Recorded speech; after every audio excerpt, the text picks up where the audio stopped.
Hi అండి, మీ ఈశ్వర్ని మాట్లాడుతున్నాను. ఈరోజు మన ఛానల్లో బెండకాయ మసాలా కర్రీ చూపిస్తాను ఎలా చేయాలనేది. బెండకాయ మసాలాకి మీడియం సైజులో బెండకాయలు ఇట్లా కట్ చేసుకోవాలి. నేను 1/2 కిలో తీసుకున్నాను బెండకాయని. 2 టమాటాలు ఇంత సైజులో 2 తీసుకోవాలి. ఇవి పచ్చిగానే మిక్సీ పట్టాలి. పచ్చిమిర్చి, కరివేపాకు, కొత్తిమీర, ఉల్లిపాయలు, అల్లం వెల్లుల్లి పేస్టు, గరం మసాలా, పసుపు, సాల్టు, కారము, ఆయిల్.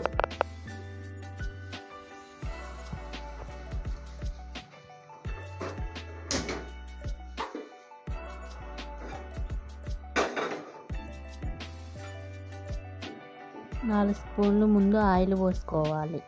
బెండకాయల్ని ముందు ఆయిల్లో కొంచెం ఫ్రై చేసుకోవాలి.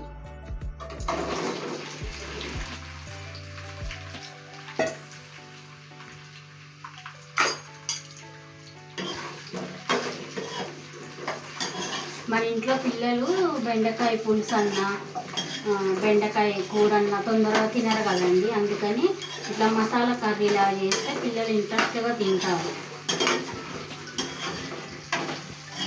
ఇది కాసేపు ఇట్లా మగ్గనివ్వాలి. ఈ బెండకాయలు వేగినాయండి.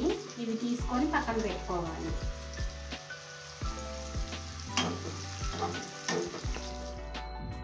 ఈ బెండకాయని ఇట్లా పక్కన పెట్టుకోవాలండి. తర్వాత పచ్చిమిర్చి, ఉల్లిపాయలు, మనం కట్ చేసుకున్న ఉల్లిపాయలు, కరివేపాకు ఇట్లా ఫ్రై చేసుకోవాలి.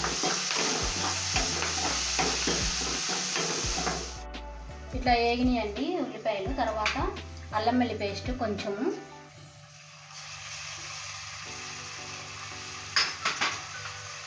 ఇది కొంచెం ఫ్రై అవ్వాలి. అల్లం వెల్లుల్లి పేస్ట్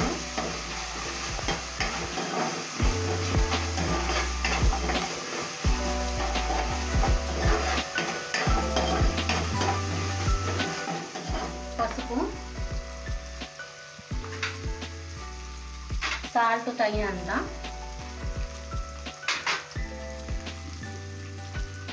కారము 2 స్పూన్లు అండి. మేము కొంచెం తక్కువగానే తింటాము.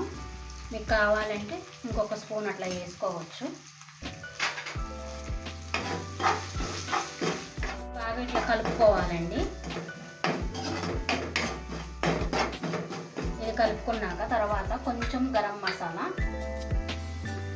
చిన్న స్పూన్తో కొంచెం అండి.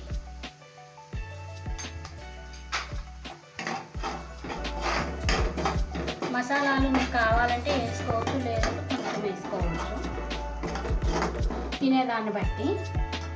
తర్వాత మనం మిక్సీకి వేసుకున్న టమాటాలు ఉన్నాయి కదా, ఆ పేస్ట్ వేస్తున్నాము.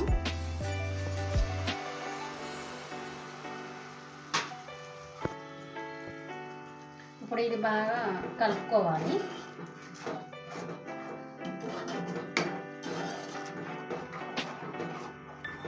కొన్ని వాటర్ యాడ్ చేసుకొని మళ్ళీ కలుపుకోవాలి. కొంచెము మీడియం ఫ్లేమ్లో పెట్టుకొని ఉడకబెట్టుకోవాలండి.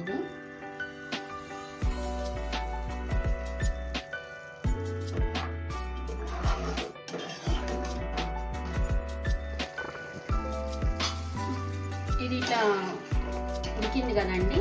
ఈ గ్రేవీ మన బెండకాయలు ఫ్రై చేసుకున్నవి ఇందులో వేసుకోవాలి.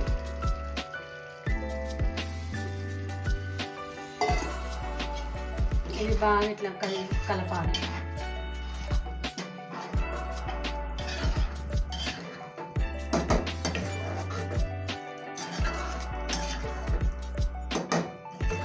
కాసేపు ఉడకనిద్దాం. ఇది ఇట్లా ఉడికిన తర్వాత కొత్తిమీర వేసుకోవాలండి.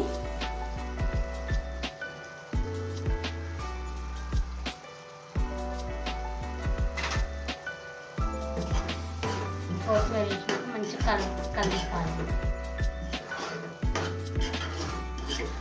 గిన్నెలోకి తీసుకోవాలి. ఇప్పుడు కర్రీని మనం స్టవ్ బంద్ చేసి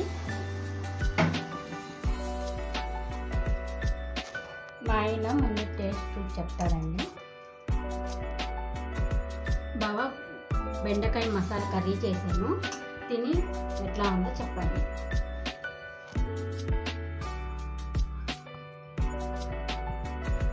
బాగుంది.